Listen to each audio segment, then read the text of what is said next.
Hello అండి. Good morning. Welcome to Nihi vlogs. ఈరోజు నేను చికెన్ ఫ్రై చేస్తున్నానండి. ఇంట్లోనే ఈజీగా టేస్టీగా ఎలా చేసుకోవాలో చూపిస్తాను.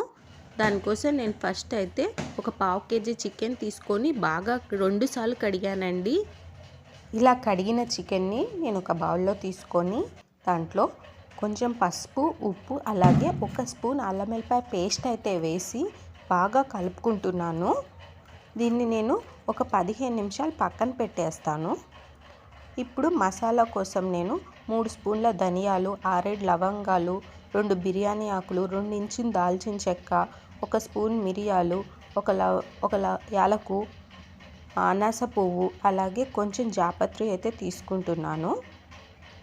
ఇప్పుడు కర్రీ గ్రేవీ కోసం నేను 2 ఆనియన్స్ని కట్ చేసి ముక్కలు చేసుకున్నాను. తర్వాత పుదీనా, కొంచెం అల్లం, ఎల్లిపాయలు, పచ్చిమిర్చి అలాగే అల్లం వెల్లిపాయ పేస్ట్ అయితే తీసుకుంటున్నాను. ఇందాక మనం కడిగిన చికెన్ ఉంది కదా, ఆ చికెన్ నేను కొంచెం వాటర్ పోసి ఒక 5 నిమిషాలు అయితే బాయిల్ చేస్తున్నాను. ఈ మసాలా దినుసుల్ని నేను మిక్సీ పట్టుకున్నాను. అలాగే ఒక మిక్సీ జార్లో గ్రేవీ కోసం తీసి పెట్టుకున్న ఉల్లిపాయలు, ఎల్లిపాయలు, అల్లం, పుదీనా, 2 పచ్చిమిర్చి అయితే వేసుకుంటున్నాను. ఉల్లిపాయలు మొత్తం వేసుకోవద్దు, కొన్ని పక్కన తీసి పెట్టుకోండి.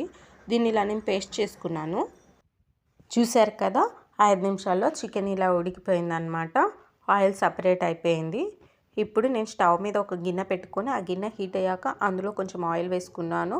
ఆయిల్ కూడా హీట్ అయిన తర్వాత అందులో మనం పక్కన తీసి పెట్టుకున్న ఆనియన్స్ ఉన్నాయి కదా, ఆనియన్స్ వేసేసి వాటిని కొంచెం వేయిస్తున్నాను.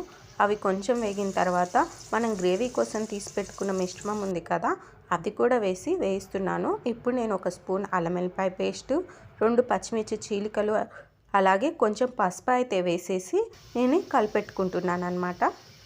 కొంచెం ఉప్పు వేసుకోండి. ఆల్రెడీ ఉల్లిపాయలు, పచ్చిమిర్చి మనం ఇందులో వేసుకుంటున్నాం కదా, మళ్ళీ సపరేట్గా ఎందుకు మిక్సీ జార్లో వేసుకొని పేస్ట్ చేసుకున్నారని అంటే దీనివల్ల మనకైతే గ్రేవీ వస్తుందండి.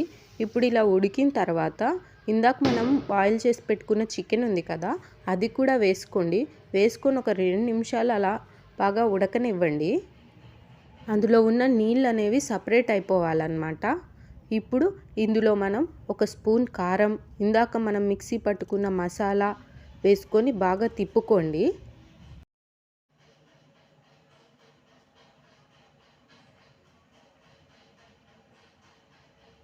కొంచెం చికెన్ మసాలా పౌడర్ వేసుకోండి.